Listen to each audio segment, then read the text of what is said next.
జై తెలంగాణ. నాకు తెలుసు అక్కడ కొద్దిగా ఎండ కొడుతుంది, ఇబ్బంది అవుతుంది. పేరు పేరున వేదిక పైన పెద్దలు, గౌరవనీయులు, మాజీ మంత్రివర్యులు, అన్న ఈ కార్యక్రమానికి అధ్యక్షత వహిస్తున్న తలసాని శ్రీనివాస్ యాదవ్ గారికి, గౌరవనీయులు మన పెద్దలు శాసన మండలిలో ఉపాధ్యక్షులు గౌరవనీయులు శ్రీ బండా ప్రకాష్ గారికి, గౌరవ మాజీ ఉప ముఖ్యమంత్రి పెద్దలు గౌరవనీయులు జనాబ్ మొహమ్మద్ మహమూద్ అలీ సాబ్, గౌరవనీయులు పెద్దలు శాసన మండలి సభ్యురాలు దివంగత ప్రధానమంత్రి స్వర్గీయ పివి నరసింహారావు గారి సుపుత్రిక శ్రీమతి సురభి వాణీదేవి గారు, గౌరవ మషీరాబాద్ శాసనసభ్యులు అన్న ముఠా గోపాల్ గారు, అట్లాగే గౌరవ ఎమ్మెల్సీ సోదరులు దాసోజు శ్రవణ్ గారు, పార్టీ కార్యాలయ ప్రధాన కార్యదర్శి రావుల చంద్రశేఖర్ రెడ్డి గారు, మాజీ ప్రధాన కార్యదర్శి గౌరవనీయులు ఈరోజు అనుకోకుండా మా మధ్యన ఉన్న పెద్దలు ప్రొఫెసర్ శ్రీనివాస్ రెడ్డి గారు, వేదికపైన ఆసీనులైన ఇతర గౌరవనీయులైన మాజీ ప్రజాప్రతినిధులు, గౌరవనీయులైన పెద్దలందరికీ, వేదిక ముందున్న పెద్దలకు, వేదిక ముందున్న మా ఆడబిడ్డలకు, అన్నదమ్ములకు, ఎండలో కూడా ఓపికగా ఉన్న మా అన్నదమ్ములకు, అక్క చెల్లెళ్ళకు అందరికీ, పత్రికా మిత్రులకు పేరు పేరున అందరికీ నమస్కారం.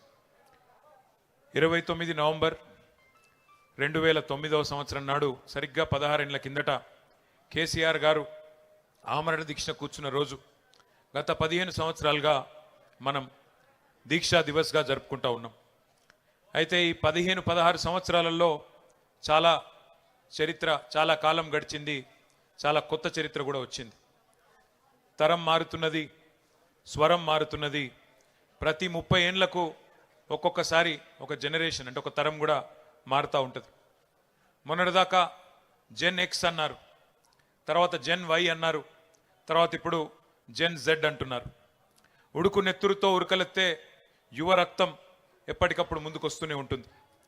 ప్రతి నవతరం తన 7 తరాల కథను ఖచ్చితంగా తెలుసుకోవాలి. అప్పుడే తమ భవిష్యత్ ఎట్లా ఉంటుందో, తమ కథ ఎటు ముందుకు సాగుతుందో అర్థమవుతుంది. నువ్వు పుట్టిన మట్టి కథ, నిన్ను పెంచిన జాతి కథ చదవకపోతే నువ్వు చదివిన చదువులన్నీ వ్యర్థమే అన్నాడు ఒక మహాకవి. ఇప్పుడే పెద్దలు శ్రీనివాస్ యాదవ్ గారు రామాయణం గురించి, మహాభారతం గురించి కూడా ప్రస్తావించినారు. మనందరికీ తెలుసు రామాయణంలో హీరో ఎవరు, అందరికీ తెలుసు. ఎవరు? శ్రీరాముడు. విలన్ ఎవరు? రావణుడు.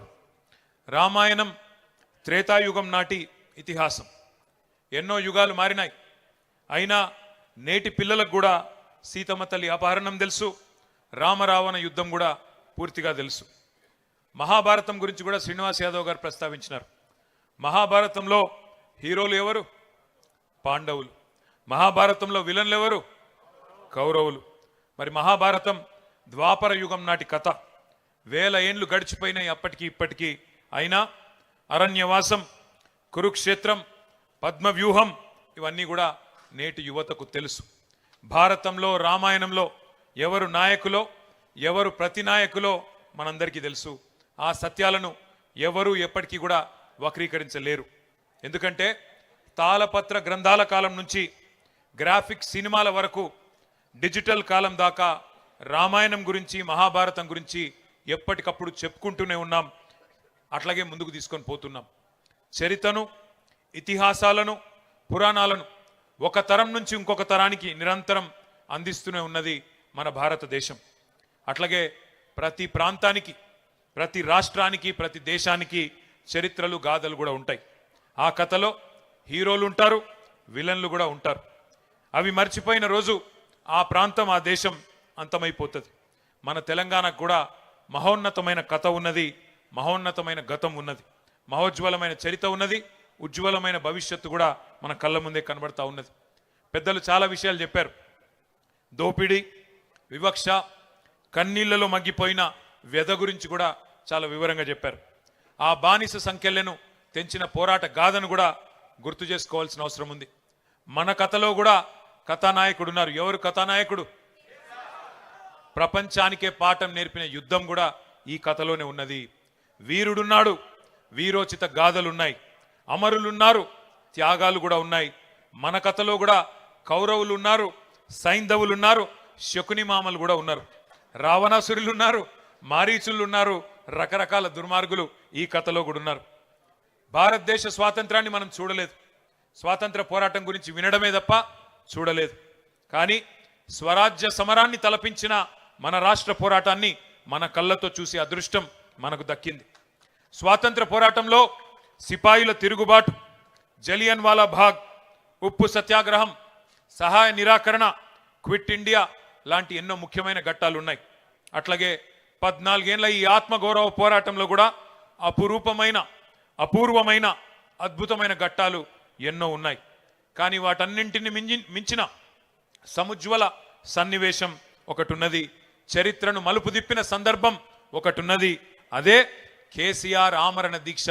దానికే ఈరోజు మనం దీక్షా దివస్గా జరుపుకుంటున్నామనే మాట నేను మీకు గుర్తు చేస్తా ఉన్నా. నవంబర్ 29, 2009 ఉద్యమ ప్రస్థానంలో ఒక ఉజ్వల దృశ్యం. చావు నోట్లో తలబెట్టిన ఒక సాహసం.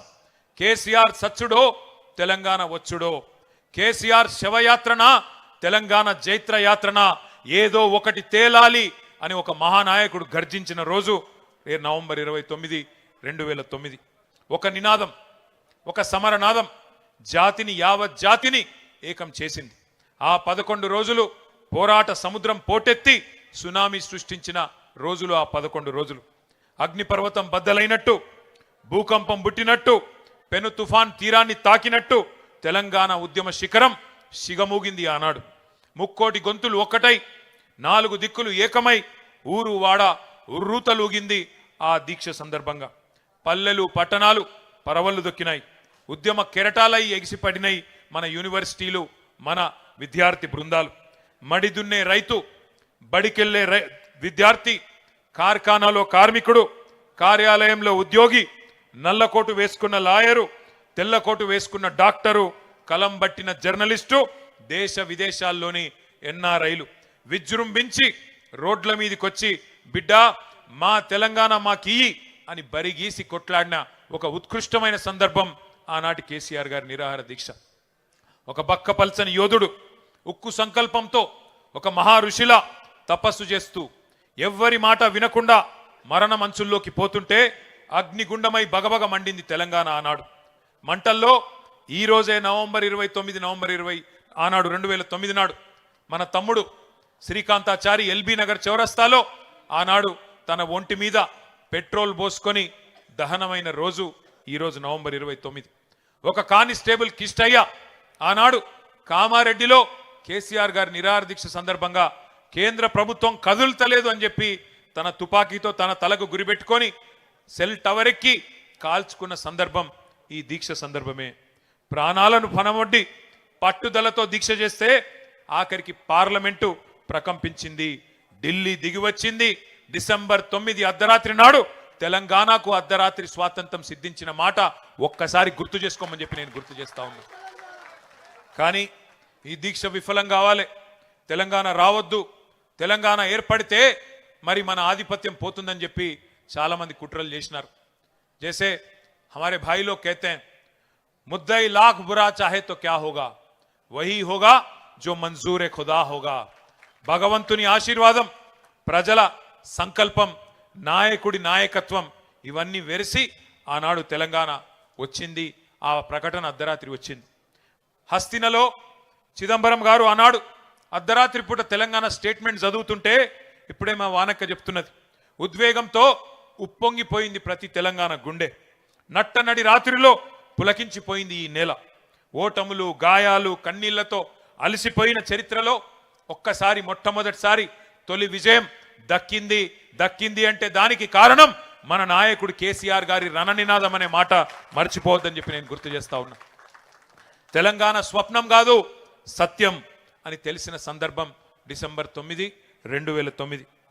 జాతిపిత మహాత్మా గాంధీ గారి సత్యాగ్రహాన్ని మనం చూడలేదు, కానీ మహాత్ముని బాటలో ఆమరణ దీక్షనే ఆయుధంగా వాడి స్వతంత్ర భారతంలో సంచలన విజయాన్ని సాధించిన సత్యాగ్రహి మన నాయకుడు కేసీఆర్ గారి నాయకత్వాన్ని కల్లారా చూసే అదృష్టం మనకు దక్కింది. కానీ ఒక్క రోజులో రాలేదు ఈ సునామీ, అకస్మాత్తుగా బద్దలు కాలేదు అగ్నిపర్వతం. కేసీఆర్ గారు ఎప్పుడెత్తుకున్నారు తెలంగాణ జెండా, ఏ సందర్భంలో బిగించినారు పిడికిలి గుర్తు తెచ్చుకోండి. చుట్టూ చిమ్మ చీకట్లు, ఆవిరైపోయిన ఆశలు, ఎటు చూసినా నిరాశ నిస్పృహలు. అట్లాంటి పరిస్థితుల్లో ఒక భయం, ఒక అపనమ్మకం, ఒక అవిశ్వాసం, తెలంగాణ అన్న పదాన్నే నిషేధించిన క్రూర నిర్బంధ కాలం. నమ్మేవాళ్ళు లేరు, వెంట నడిచి వచ్చేవాళ్ళు లేరు. కానీ అయినా మొక్కవోని ధైర్యంతో 2001 27 ఏప్రిల్ నాడు జలదృశ్యం పెద్దలు కొండా లక్ష్మణ్ బాపూజీ గారు ఆశ్రయం ఇస్తే దండి గుండెతో మొండి ధైర్యంతో జెండా ఎగిరేసి ఆ రోజు గులాబీ జెండాను తెలంగాణకు పరిచయం చేసిన మొండి నాయకుడు, జగమొండి నాయకుడు కేసీఆర్ గారు. అప్పుడెప్పుడో మహానుభావుడు మార్టిన్ లూథర్ కింగ్ గర్జించిండంట, ఐ హ్యావ్ ఎ డ్రీమ్ అని, నాకు ఒక స్వప్నం ఉన్నది అని చెప్పిండంట. అట్లాగే మన నాయకుడు కేసీఆర్ గారు కూడా 4 కోట్ల మంది తన తెలంగాణ జాతి కోసం ఒక్కడై గర్జించి నేను కలలు గంటున్నా, ఈ కలను సాకారం చేయడానికి మీరు ముందుకు రండి అని ఆనాడు పిలుపునిచ్చిండు. మన కోసం కలగని ఆ కలను, తన కోసం కలగని ఆ కలను నిజం చేసుకుంటే విజేత అంటారు. కానీ నీ మట్టి కోసం, నీ జాతి కోసం, నీ దేశం కోసం, కోట్లాది మంది ప్రజల కోసం కలగని ఆ కలను సాకారం చేస్తే ఏమంటారు? అట్లాంటి నాయకుడిని మహాత్ముడు అంటారు, ఒక మార్టిన్ లూథర్ కింగ్ అంటారు, ఒక నెల్సన్ మండేలా అంటారు. ఖచ్చితంగా ఒక కేసీఆర్ అని తెలంగాణ ఉన్నంత కాలం, తెలంగాణ అన్న పదం ఉన్నంత కాలం కేసీఆర్ అనే పదాన్ని ఎవరు మరిపింపజేయలేరనే మాట కూడా నేను గుర్తు చేస్తా ఉన్నా.